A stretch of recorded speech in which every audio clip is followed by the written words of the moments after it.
여름이 되었죠. 여름이 되면 뭐가 좋을까요? 시원해서 좋죠. 좀 시원하시죠? 네. 위에는 더우실 텐데 한 열 몇 명 좀 계신 것 같은데, 네. 앞에 자리가 더 있으니까요. 위에는 좀 덥습니다. 네, 위에서 더운데 밑에는 시원하죠. 또 겨울이 되면 좋은 게 뭐죠? 따뜻하기 때문에 좋죠. 겨울이 아니면 그 따뜻하면 누릴 수가 없어요. 여름에는 따뜻하지 않아요. 덥죠. 근데 겨울이기 때문에 따뜻하고, 또 여름이니까 어떻다고요? 시원하죠. 시원한 것도 먹어도 좋고요. 하여튼 그 더워지고 있는 여름, 또 은혜 가운데, 또 감사함 가운데 매일매일 잘 보내시기 바랍니다. 자, 그러면 질문을 하나 하면, 우리가 살면서 보내는 시간 가운데 가장 많은 시간을 뭐에 했을까요? 그렇죠. 자는 시간. 이게 물어보니까 얘가 그렇게 대답하더라고요. 요즘 물어보기 하잖아요. 그럼 인공지능 그거 물어본 거 잠이래요. 그래서 얘가 대답해 준 게 보니까 한 8시간 정도 잔다고 하면 75세까지 자는 동안에 25년 동안 잠을 잔다고 합니다. 8시간 자는 분은 없죠. 근데 잘 8시간, 저 한 4시간 자는 것 같은데 매일. 하여튼 그렇게 자면 25년이래요. 이건 너무 또 낭비되는 느낌도 있죠. 좀 줄이면 늘어나겠습니다만, 하여튼 그렇게 잠이 많이 시간을 차지한다고 합니다. 그 외에는 뭐가 있을까요? 두 번째는, 보통 두 번째는 이제 직장이나 일하는 그곳일 거예요. 하루 8시간 일하면 주 5일 동안 근무한다고 생각을 하고, 깨어있는 시간의 상당 부분을 어디서 보내는 거예요? 일터에서, 직장에서 보내게 됩니다. 물론 이제 주부들, 전업주부들은 가정에서 그 가정 살림하는 데 시간을 많이 보내겠죠. 그러면 예배드린 시간은 얼마나 될까요? 일주일에 얼마나 되나요? 일주일 하면 너무 많죠. 하루에 얼마? 하루도 많은가요? 네. 보통 우리가 드리는 시간들, 교회에 와서 예배 드리는 시간들 굉장히 짧죠. 그래서 보통 많이들 그리스도인들이 우리 주일날 예배를 드린단 말이에요. 주중에 나와서 예배 드리는 분들 여기에 많지 않잖아요. 그렇죠. 그럼 주일날 한 번 예배를 드립니다. 몇 번 드리시나요? 오전에 한 번만 드리시나요? 그러면 일주일에 한 번이죠. 일주일에 몇 시간이죠? 168시간입니다. 그 중에 1시간에 드리면 168분의 1을 일주일에 드리는 건데, 여기 나와 계신 분들 중에서 혹 예배 드리다가 설교 중에 자는 사람들이 있죠. 졸거나 자면 이 1시간도 더 줄어들어 버려요. 이거 어쩌면 좋을까요? 그럼 실제로 깨어있고 예배 드리는 시간은 별로 없다라는 것을 보게 됩니다. 제가 예배 많이 드리자 오늘 그 얘기 하려는 것은 아니에요. 물론 주중에 새벽에 예배 드리는데 또 좀 힘쓰셔야 돼요. 지금 요즘에 수요일날, 금요일날 너무 적게 나와요. 지금 이걸 어떻게 하면 좋을까요? 그냥 수요 예배 드리지 말고 금요 기도회 하지 말까요? 그냥 새벽 기도만 딱 하고. 근데 너무 적어요. 너무 적어. 이거를 어떻게 하면 좋아요? 우리 금요 기도회 좀 약간 이렇게 바꾸려고 한 달에 한 번 하는 것도 좀 더 참여하라고, 이렇게 누구 주간 하니까 많이 나오시더라고요. 남전도회 주간할 때 지난달에 지금까지 중에 제일 많이 나오셨어요. 이번에 같이 가족과 함께 다음 세대를 위해 기도할 때 이번 달에도 나오셔야 될 텐데, 하여튼 여기에 강점이 있는 것은 아니어서 오늘 설교는 주중에 많이 나오라는 얘기는 물론 아닌데, 그런데 하여튼 너무 적게 나옵니다. 나와야 될 분들 꼭 더 하여튼 예배를 사모하시고 나오시길 바라고, 하여튼 그만큼 예배 드리는 시간은 적다라는 거예요. 교회 와 있는 시간도 적죠. 저야 자주 있지만 대부분은 교회에 와서 혼자 기도하시는 분도 계시지만 많지 않단 말이에요. 그러면 절대적으로 다른 시간 적단 말이에요. 우리가 드려지는 예배의 시간은. 자, 그런데 예배가 무엇이고 예배를 어떻게 드려야 될까? 사마리아 여인은 예수님께 질문을 합니다. 요한복음 4장 23, 24절 이렇게 대답하시죠. 함께 읽을까요? 아버지께 참되게 예배하는 자들은 영과 진리로 예배할 때가 오나니 곧 이때라. 아버지께서는 자기에게 이렇게 예배한 자를 찾으시니라. 하나님은 영이시니 예배하는 자가 영과 진리로 예배할지니라. 아멘. 자, 영과 진리로 예배할 때 또 하나님께서는 예배하는 자를 뭐 하신다고요? 찾으신다라고 말씀하고 있습니다. 지금도 동일하게 예배하는 자들을 찾으시죠. 우리가 이렇게 모여서도 예배 드리지만 모여있지 않은 곳, 우리가 삶이 있는 그곳에 또한 우리가 어떻게 살아가야 돼요? 영과 진리로 예배하는 자의 예배자로 살아가는 겁니다. 우리가 마지막으로 부르는 찬양이 뭐죠? 축도 전에 시작. 그렇죠. 하나님을 배 하는 부르잖아요. 제목은 몰라도 부를 수 있죠. 자동으로 나오니까. 이거 몇 년을 지금 하고 있는데 이게 언제 한 곡일까요? 사실 코로나 때 제가 이 마지막 곡을 이걸로 했었어요. 제가 모이지도 못하고 또 영상으로 가정에서 드렸기 때문에 어느 곳에 난 그러지 않은 의미로 했는데, 코로나가 아니고 모여도 마찬가지죠. 우리의 삶의 가장 많은 부분은 우리의 삶 가운데 드려지는 일터이기도 하고 가정이기도 한다라는 거예요. 많은 시간을 거기서 보내죠. 그럼 직장 생활은 어떤가요? 행복할까요? 행복하신가요? 출근 시간은 즐거우신가요? 근데 우리 극동방에서 오셨는데 이렇게 주일날에도 이렇게 일하러 오면 얼마나 힘들어요. 사실 가끔 그런 생각 들어요. 우리 CBS나 극동방 같은 분들은 주일날 또 이렇게 여러 하다 보면 이렇게 다닌단 말이에요. 그러면 뭐 그렇다고 다른 날 쉬게 해주나 모르겠습니다만 이렇게 애쓰시죠. 우리 옆에 신입으로 오신 분이라고 해서 인사됐는데 즐겁게 생활하셔야 될 줄 압니다. 네, 보람 있고 행복하고 비전이죠. 사실은 뭐 국통방송이야 일반 일뿐만이 아니라 사역에 대한 그런 비전을 갖는 분들이 일할 수 있죠. 아니면 사실은 국통방송 일하기 쉽지가 않아요. 제가 알기로 이렇게 사례가 좀 일반 방송보다 적다고 알고 있는데 쉽지 않아요. 이렇게 비전과 사명이 있어야 되겠죠. 자, 그러면 우리가 있는 그곳은 또 어떤가요? 그러면 일하는 그 현장은 어느 현장인가요? 목사의 하는 이 사역만이 그런가요? 아니면 극동방송 방송국 있는 직원들의 하는 일들만이 사명의 자리인가? 아니면 여러분들이 있는 그곳이 뭐가 되어야 될까요? 사명의 자리가 되고 예배의 자리가 되어야 되죠. 사실은 매일매일 출근하는 그 시간이 때로는 괴롭고 힘들 수 있죠. 아이들 같은 경우는 학교 갈 때가 그렇겠죠. 아침에 일어나서 가려는 게 힘들잖아요. 저희 애들도 가끔 그래요. 저희 딸내미가 눈 뜨면 빠딱빠딱 잘 한단 말이에요. 성실을 하는데 월요일 같은 날은 조금 힘들어할 때가 있어요. 매주 그러는 건 아닌데 가끔 월요일 날 막 좀 징징징 거릴 때가 있어요. 힘들고 피곤하다고. 힘들죠. 이제 좀 쉬다가 학교를 가려고 하니까. 또 아이들이 늦게 자는 날이 있어요. 혹시 여러분들도 많이 늦게 자는 날이 무슨 요일이죠? 보통 금요일이죠. 불금이라고도 하잖아요. 금요일날 늦게 잡니다. 왜 늦게 자나요? 토요일날 학교 안 가니까 좀 편하게 있으려고 금요일날 늦게 자고 토요일날 늦잠 자는 경우들도 있죠. 그리고 방학 개학을 한다든가 학교를 가게 되는 주일날이나 그때도 최대한 늦게 자는 사람들이 있어요. 아침에 눈 떠서 학교 가거나 직장 가기 싫으니까 최대한 좀 버티다가 자고 싶은 그런 마음이 있단 말이에요.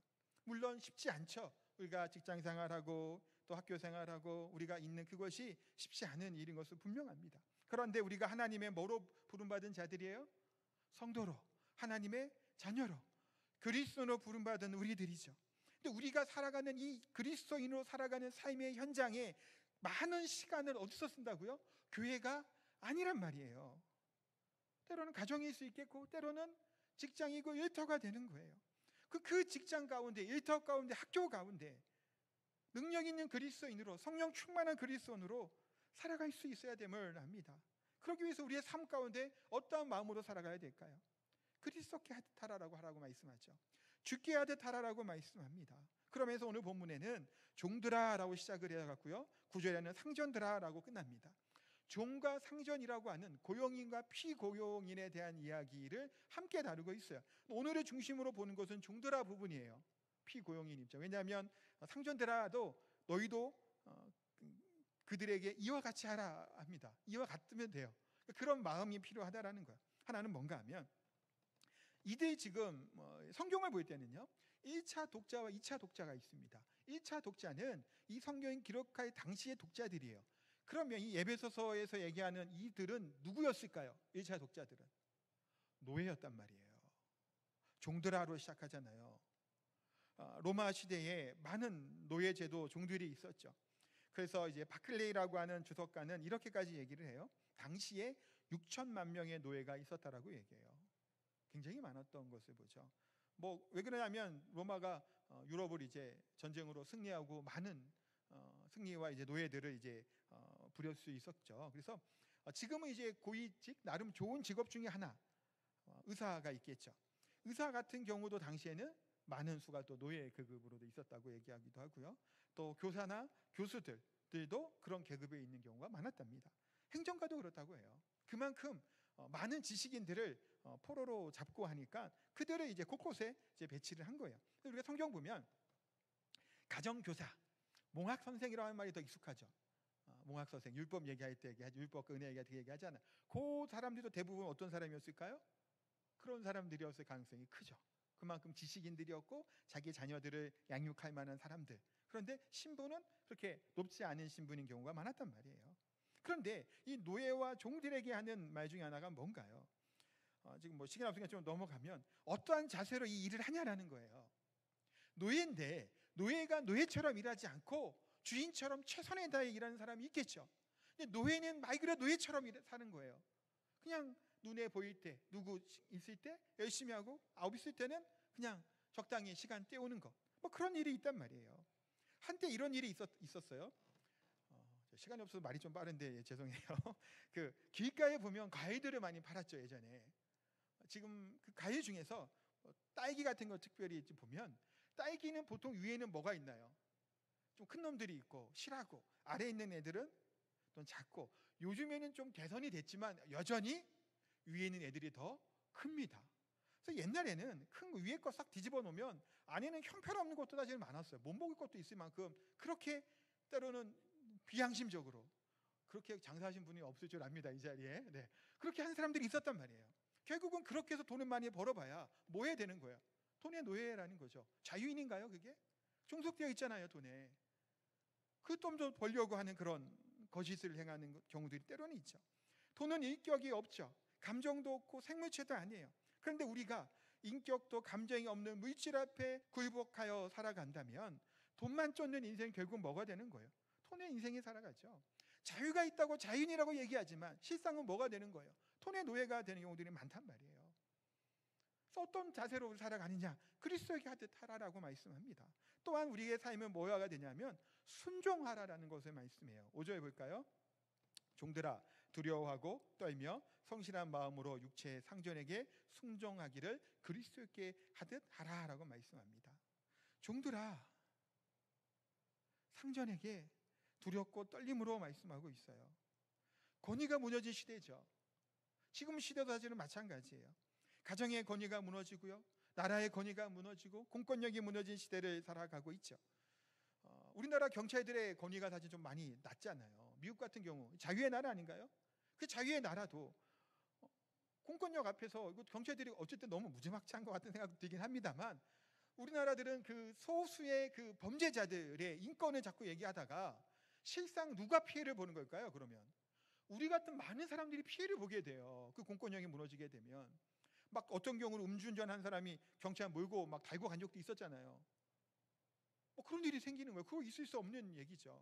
또 경찰이 있는데도 좀 사람 찌르고 하는 이거 빌라에서 있었던 경우도 있었고요. 작년과 재작년에 막 그런 사고들이 있고 경찰에 대한 그것들이 이게 떨어진 것들을 보게 됩니다. 경찰들만 그런가요? 가정에서의 가장의 권위가 무너지고 많이 떨어졌죠. 남편을 어떻게 대해야 되나요? 에베소서에서 부모에게 하는 것도 나오지만 부부관계도 얘기한단 말이에요. 학교에서는 스승의 권위가 떨어져요. 최근에 본 기사 중에 하나가 여자 선생님인 것 같아요. 임용고시를 준비하는 가운데 그 학교에 이제 뭐 이렇게 간 거예요. 뭐 그 기간 동안 기간제처럼 가서 하는데 중학교 애들이 싸우고 있었대요. 그러니까 그래서 말려야 될 거예요. 말리니까 어떤 학생이 선생님의 손목을 비틀어 버린 거예요. 그러니까 이 선생님은 이 당황하는 가운데 핸드폰을 켜서 영상을 녹화를 하니까 그 애가 이 선생님이 신상을 까발리는 거예요. 그 카메라 찍고 있으니까 몇 학년 어떤 선생님 누구라고 하면서 얘기하면서 그런 일이 있었다는 거예요. 근데 이 선생님이 충격을 받고 힘들었잖아요. 진정서나 무슨 위원회에다가 올렸더니 뭐 침탈위원회에서 해당 사항은 없다고 판결이 났다라는 거예요. 이 선생님이 교사를 할 수 있을까요? 아니죠. 그래서 이 선생님은 이 기간이 끝난 이후에 뭐 정신과 치료도 받고 그러다가 임용고시나 이런 것들을 포기하고 그냥 다른 일로 이제 바꿨다는 얘기예요. 아니 그와 같이 학생이 선생님의 손목을 비트는데도 그것이 뭐 제재가 없고 그것이 없다 그러면 누가 아이들을 가르칠 수 있나요?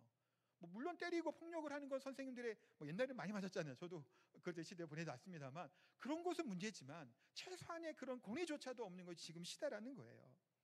하나님께서 권위에 순종하고 인정을 하는 게 뭔가요? 결국은 하나님 법과 질서에 따라 그것이 행할 것에 대해서 말씀하고 있죠. 교회의 권위도 많이 무너지잖아요. 그런 권위자에 대한 순종하는 것을 거부하는 시대를 살아가는 것을 보게 됩니다. 하나님 뭐라고 말씀하죠? 그리스도께 하듯이 하라는 거예요. 죽게 하듯이 하라는 것을 말씀하고 있습니다. 또 어떤 마음으로? 성실함으로, 성실하게 하라는 거예요. 여기 두렵고 떨림으로 5절에 성실한 마음으로 얘기하고 있죠. 두렵고 떨리다고 하는 말을 오해하면 안 되고요.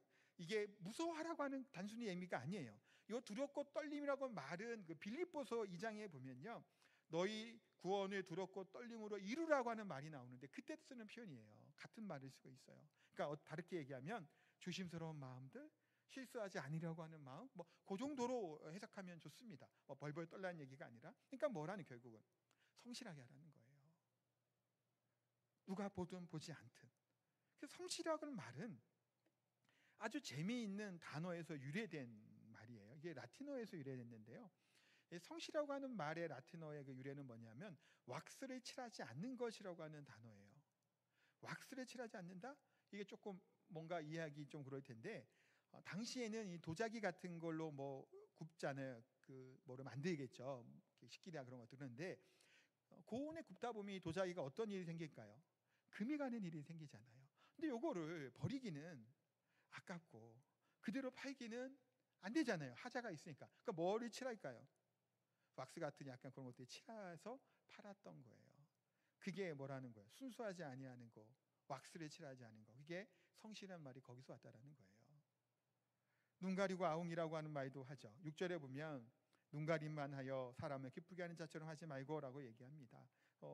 아이 서비스 이렇게도 번역을 해요. 그 직역으로 있는 이제 영어 성경 같은 경우는 눈앞에서만 하는 봉사, 눈앞에서 하는 수고라고 하는 얘기겠죠.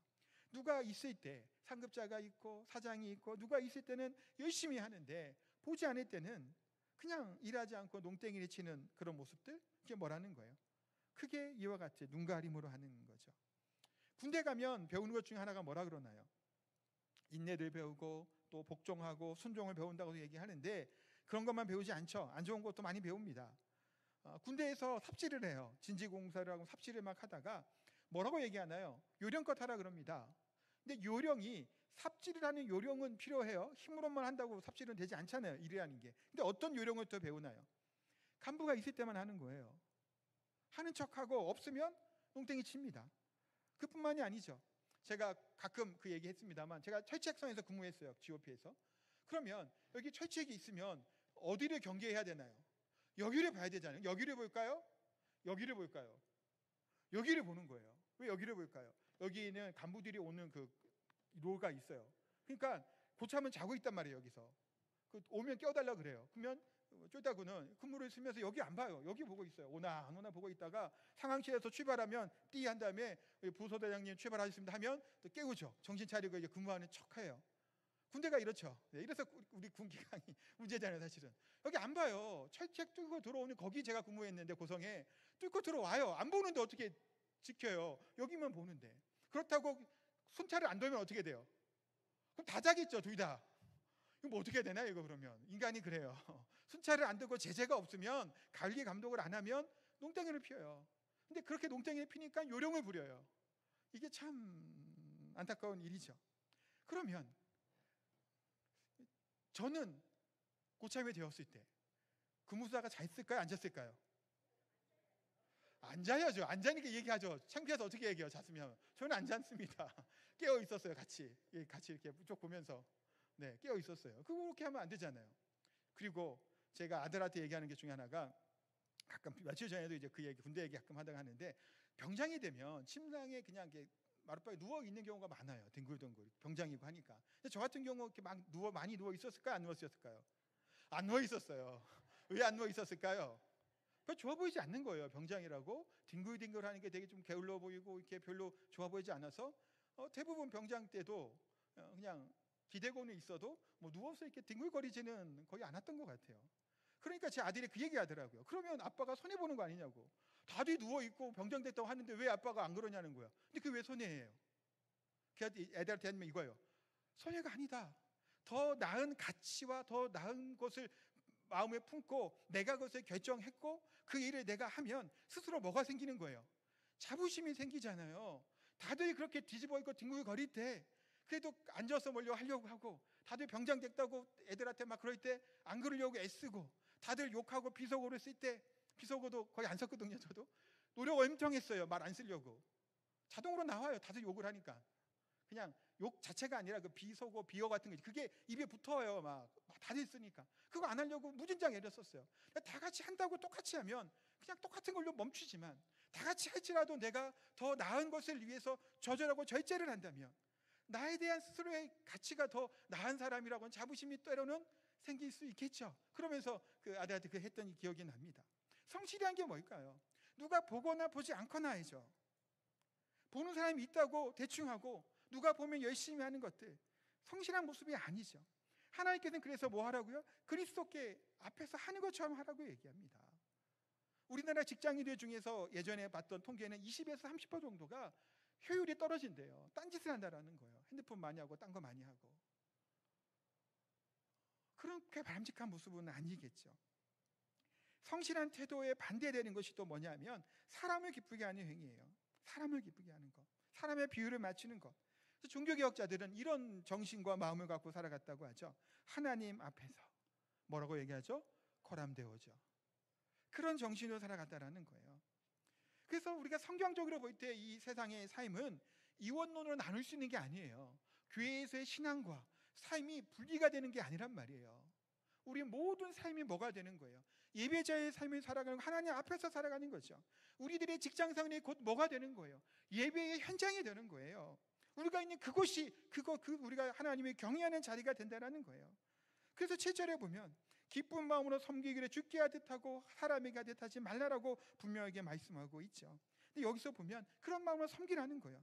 근데 구약에 보면 요셉이 하나님 앞에서 보디발 앞에서 어떻게 살아갔나요?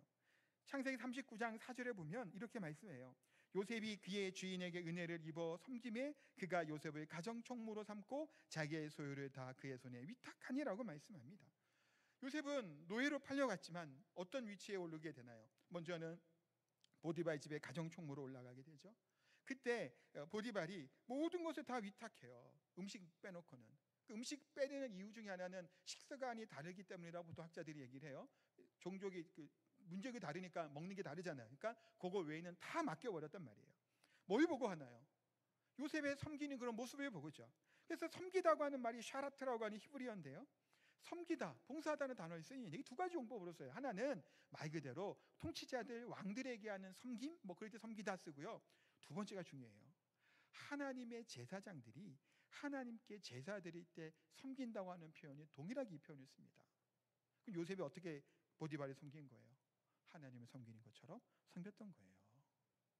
자, 여기 계신 분들 중에 사장이나 CEO나 나름 회사에서 직급도 높은 분들 같은 경우는 알잖아요. 대충 그 직원들이 일하거나 보면 이 사람이 좀 성실하고 잘 하는지 약간 좀 농땡이 부리는지 보이나요, 안 보이나요? 우리 지사장님 보이나요, 안 보이나요? 조금 보이잖아요. 이렇게 보면 사실은. 왜냐면 보여요. 어느 정도 완벽하진 않죠. 근데 보이죠. 근데 보디발이 볼 때 요셉이 어떻게 한 거예요? 성실하게 정말 하나님을 신을 섬기는 것처럼 최선에 다해서 섬겼던 이 요셉의 모습을 보고 신이 말 수밖에 없었죠. 자, 그런데 중요한 건 뭐냐면 이런 성실함만이 아니라 보디발이 어떻게 하나님이 요셉과 함께 하시고 형통하게 하셨다고는 고백을 할 수 있었겠냐라는 거예요. 그 얘기를 하고 싶은 거예요. 보디발은 태양신 라라고 하는 그 이집트의 가장 최고 신이거든요. 그 바로는 그 제사장이면서 신의 아들이잖아요. 사실 파라오라고 했던 라가 그래서 온 거예요. 그러니까 신의 아들, 신과 동일한 게 바로였어요. 파라오. 그가 매일 예배드리고 제사할 때 항상 이 보디발을 따라다녔던 사람이죠. 경호실장 같은 사람이었으니까요. 이 사람 또한 하나님을 모르고 오히려 이 태양신과 애굽의 신들을 섬겼던 자란 말이에요. 그런데 요셉을 보니까 요셉의 그런 하는 성실한 모습과 하는 것이 보디발이 볼 때 신을 섬기는 것처럼 극진하게 자신을 최선에 다해 섬기는 걸 보게 된 거예요. 그러니까 하나님이 요셉과 함께함을, 내 역할과 내 능력이 아니라 이 요셉의 하나님이 요셉을 통해서 자신에게 또한 복을 주시는 사실을 뭐하게 된 거예요? 깨닫게 된 거죠.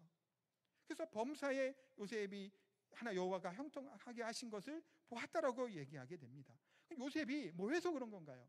요셉이 예배당에 예배 드렸나요? 열심히 기도했나요? 아니에요. 요셉이 하나님을 막 찬양하는 게 나오나요? 안 나와요. 그런 것들도 성경에 전혀 그런 건 없습니다. 그럼 뭘 보고 요셉의 하나님을 깨닫고 요셉의 형통하게 하신 거 하나님을 찬양하고 요셉을 높일 수 있었겠냐라는 거예요. 다른 게 아니죠. 다른 종들도 똑같이 들어오고 그런 많은 사람들이 있었을 텐데 그 젊고 아직 어린 이 요셉을 총매 자리에 앉히기까지는 그만큼 요셉이 하는 행동과 삶의 모습이 뭐가 된 거예요? 하나님의 영광을 드러냈던 거예요. 이 이방인이 요셉을 보고 하나님의 형통하심을 바라보게 된 거예요. 요셉의 삶을 통해서 하나님의 영광이 드러나죠. 요셉의 삶을 통해 뭐 하는 사람이요? 예배한 사람이었어요. 하나님을 경외하는 사람이었다는 거예요. 그 사실을 얘기하게 하고 그 위에까지 올릴 수 있게 됐다는 것을 보게 되죠. 사랑하는 성도 여러분, 우리가 때로는 우리의 삶의 현장에서 최선을 다해 살아가죠. 그런데 지금 제가 이렇게 얘기한 것처럼 그렇게 위 상사들이나 사장들이나 윗사람들이 다 알지는 것은 또 아니에요. 말 잘하고 아부 잘하고 좋은 말 잘하는 사람들이 있어요. 그 사람이 사바사바 잘하면 신임 받죠. 나는 열심히 소처럼 일하는데 때로는 인정을 못 받아요. 알아주지도 못하는 경우도 때로는 있단 말이에요. 그게 어쩌면 현실일 수도 있어요. 그런 일들을 겪게 되겠죠. 그러나 오늘 8절에 뭐라고 말씀하나요? 같이 한번 읽을까요? 8절. 이는 각 사람이 무슨 셈을 행하든지 종이나 자윤이나 주께로부터 그대로 받을 줄을 암이라. 아멘. 누가 주신다라는 거예요? 하나님이 주신다라는 거예요. 혹 이 땅에서 우리들이 그렇게 상사들이나 누군가 우리 알아주지 못할 수 있죠. 인정 못 받을 수 있어요. 애썼는데도 불구하고 때로는 그런 거예요. 그러니까 내가 뭐 실수 잘못해서가 아니라 정말 최선의 것을 최선의 방법으로 우리가 있는 곳에서 애쓰면도 불구하고 못 알아주길 수도 있단 말이에요. 그러나 누가 우리 것을 갚아주시는 거예요? 하나님이 갚아주시고 하나님이 그걸 알아주시겠다라는 거예요. 그랬던 사람들이 나오죠. 구약에 누가 있나요? 오늘 얘기했던 요셉, 또 다니엘, 느헤미야, 다 왕 밑에 있었던 포로 신분, 막 그런 좀 신분이었던 이 신하들이었는데 그들로부터 존귀함을 받았던 자들이죠. 그러나 혹시 그와 같은 이 땅에서의 존재들이 우리 윗사람들이 우리를 인정해 주지 못할지라도 누가 앞에 우리가 살아가는 거예요? 고람되지 않아요. 하나님 앞에서 살아가잖아요. 누가 갚아주신다고요? 하나님이 갚아주실 것이고 우리가 우리의 삶을 통해 이와 같은 예배자의 모습으로 우리의 삶을 드리게 될 때 우리를 통해 누가 영광 받으시는 거예요? 하나님이 영광 받으시는 거예요. 하나님 이름이 높여지는 것이고 우리가 전도하거나 교회 가자고 얘기하지 않을지라도 우리의 선한 영향력을 통해서 그들에게 선하고 아름다운 열매들이 또 향기가 전해질 줄 믿습니다. 이처럼 죽게 하며 그리스도께 드리는 삶을 살아갈 수 있는 저 우리 성도님 다 되시기를 예수님의 이름으로 축복하고 기도합니다. 아멘. 우리 찬양합니다.